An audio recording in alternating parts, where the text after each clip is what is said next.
कौन यूज करता है? कैलेंडर होता है ना, मंडे, सोमवार, मंगलवार, बुधवार, और कौन यूज करता है? निधि दीदी आप नहीं करते हैं? हाँ मैंने किया है रिसेंट। नहीं, नवनी दीदी, सॉरी सॉरी।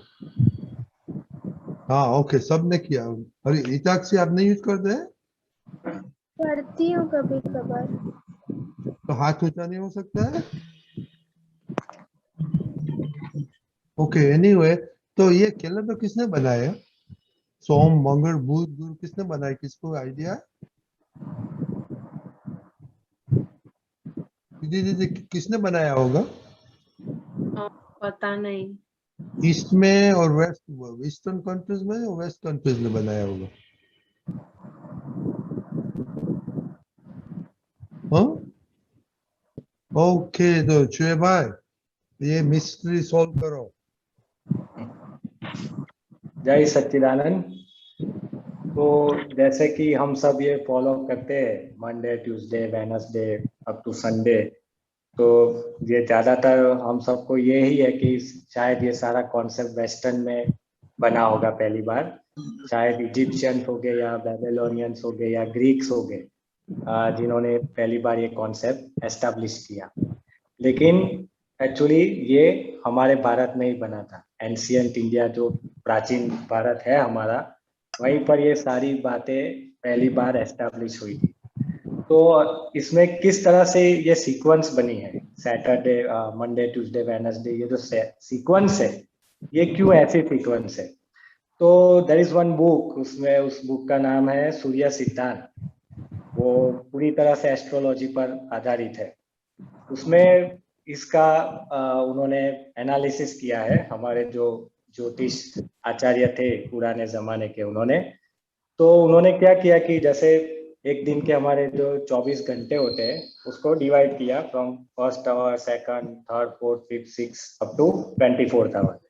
और जो ये दिन है हमारे मंडे, ट्यूसडे, वेडनेसडे, यानी हम गुजराती में बोलते हैं शनिवार, रविवार, सोमवार, जो मतलब हम देख सकते हैं कि वो आकाश के ग्रह भी है, जो हम ये अपनी आंखों से देख सकते हैं। तो उन्होंने क्या किया कि फ्रॉम स्लोएस्ट टू फास्टेस्ट इन ग्रहों को उन्होंने डिस्ट्रीब्यूट किया, अरेंज किया एक सिक्वेंशियल ऑर्डर। मतलब जिसकी गति कम है वो पहले रखा और जिसकी ज्यादा है वो अंत में। इस तरह से एक सीक्वेंस बनाई। शनि, फिर गुरु, मंगल, रवि, शुक्र, बुध और सोम, इस तरह से ये एक सीक्वेंस बनाई उन्होंने।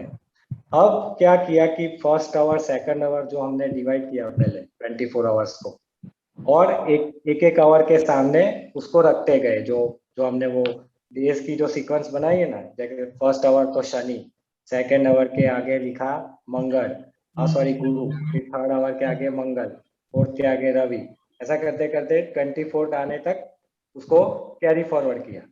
और जैसे ही 24th के बाद फर्स्ट आवर वापस आता है, तो जो बाकी के ग्रह थे, जो नाम बचे, उसको ऊपर ले गए।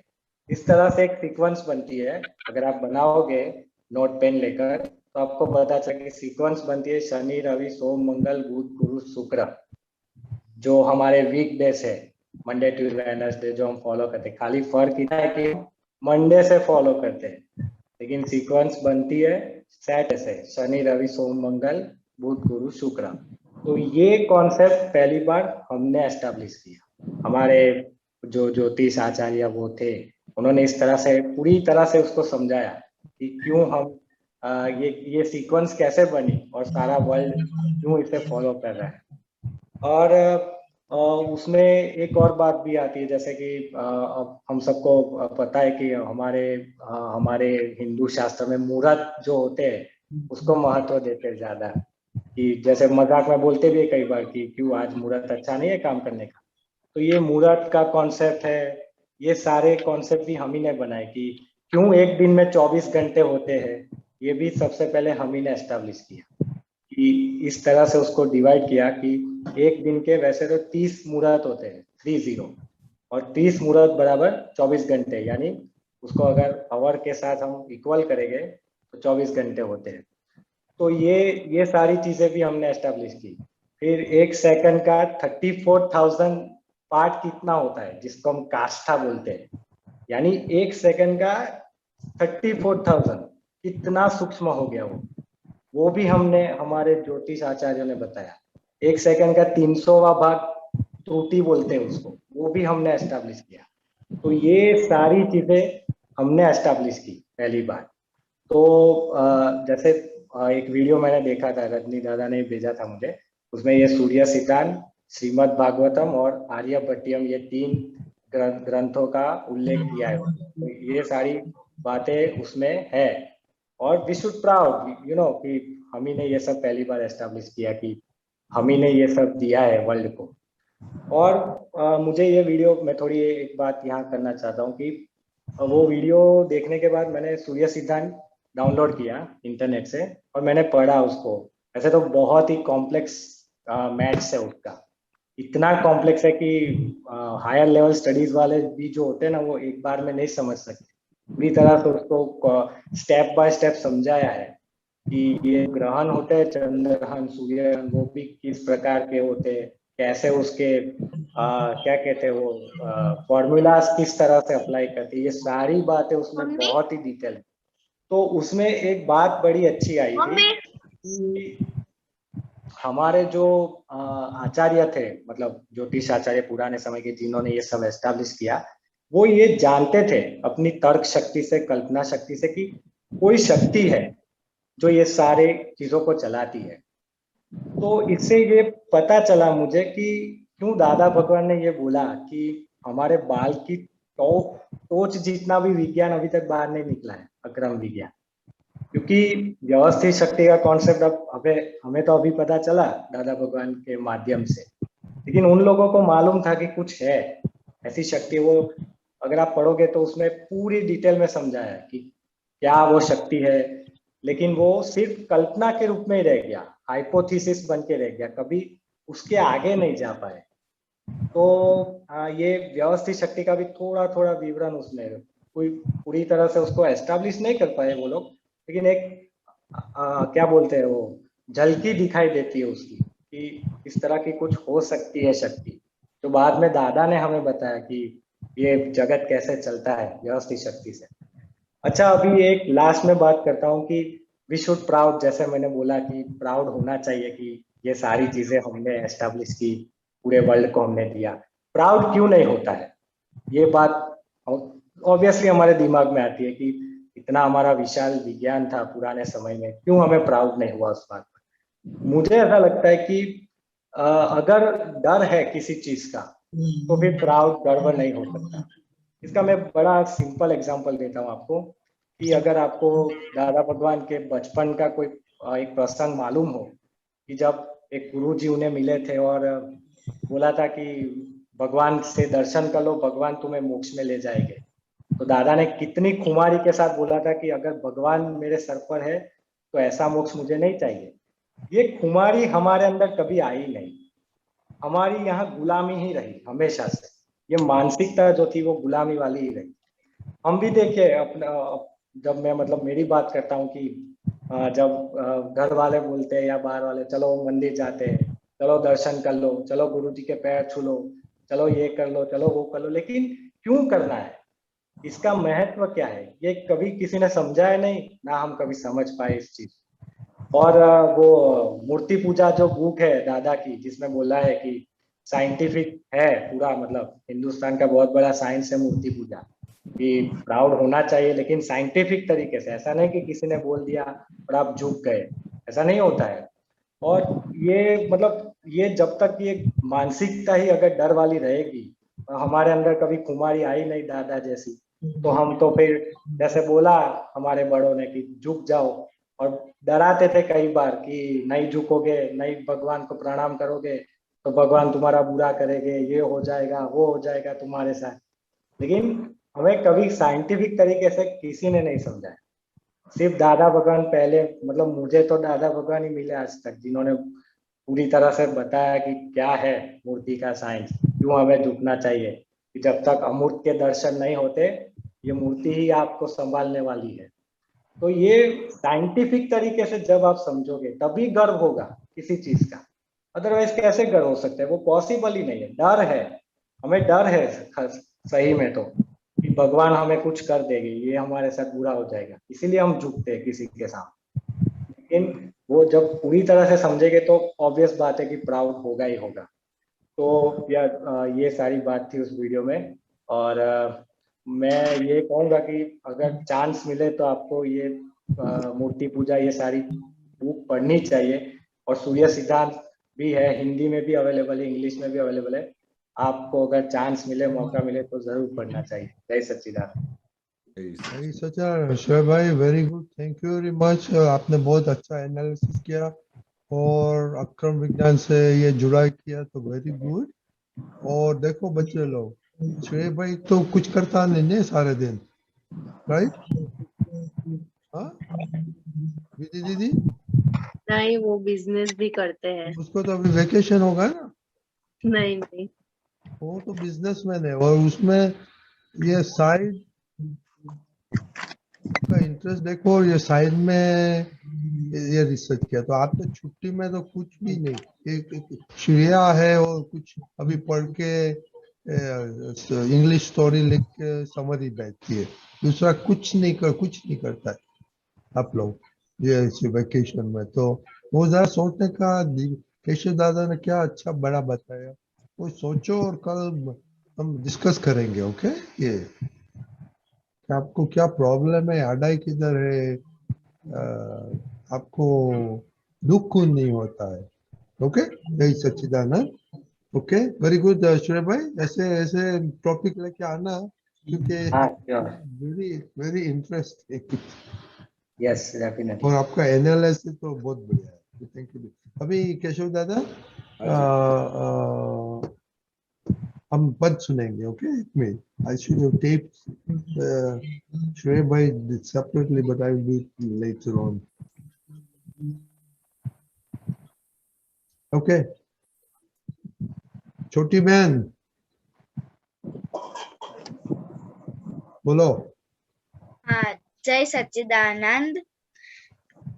अंदर जे खूंचे छे ते वातोનું ખપે છે प्रतिक्रमण ભૂલો વિના કોઈ દંડ તું નથી શાંત ભાવે કર્મનન अनुपचारी चर्म चक्षु वाकु ऊंधू दाखवे उपचारे दिव्य चक्षु पुरुषार्थी जो हवे उपयोग चूक्या जाण्यु ત્યાંથી तुर्त शरू कर प्रतिक्रमण दोषित જોયું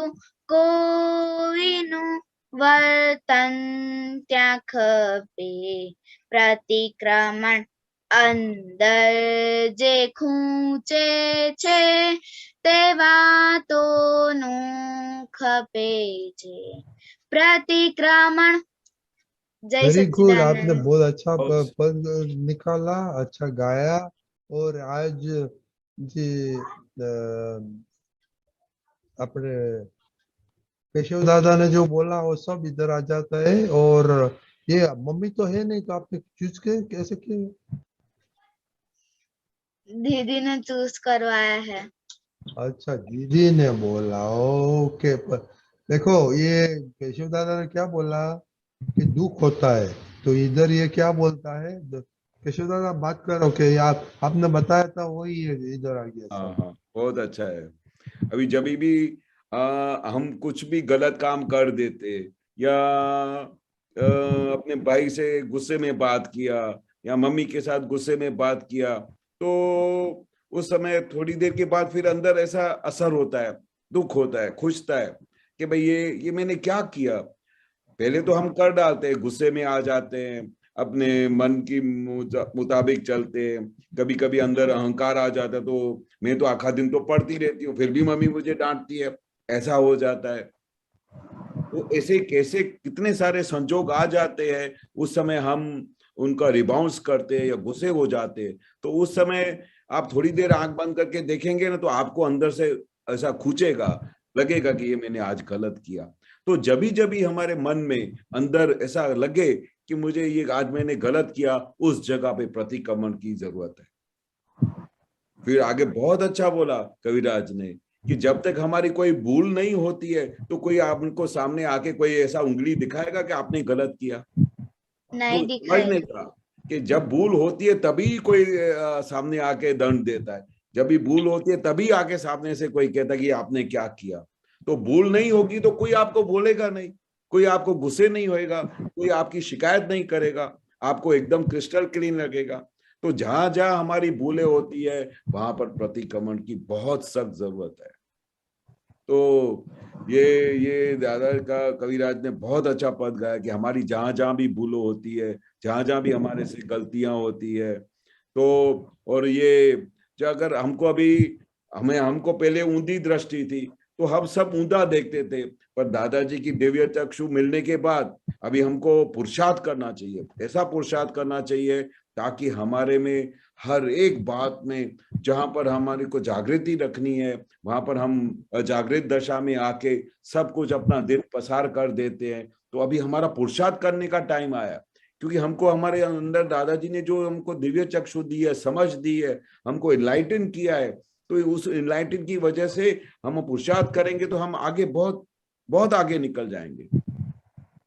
और सबसे इंपॉर्टेंट चीज, जब जब हम उपयोग चूक जाते हैं, जैसे अभी हम सत साधन में या किसी भी बात में हम उधर एब्सेंट हो गए, तो हमारा उपयोग चला गया। हमको जिस समय पढ़ाई करना चाहिए उस समय हमारा चित्त बाहर चला गया, तो हमारा उपयोग चला गया।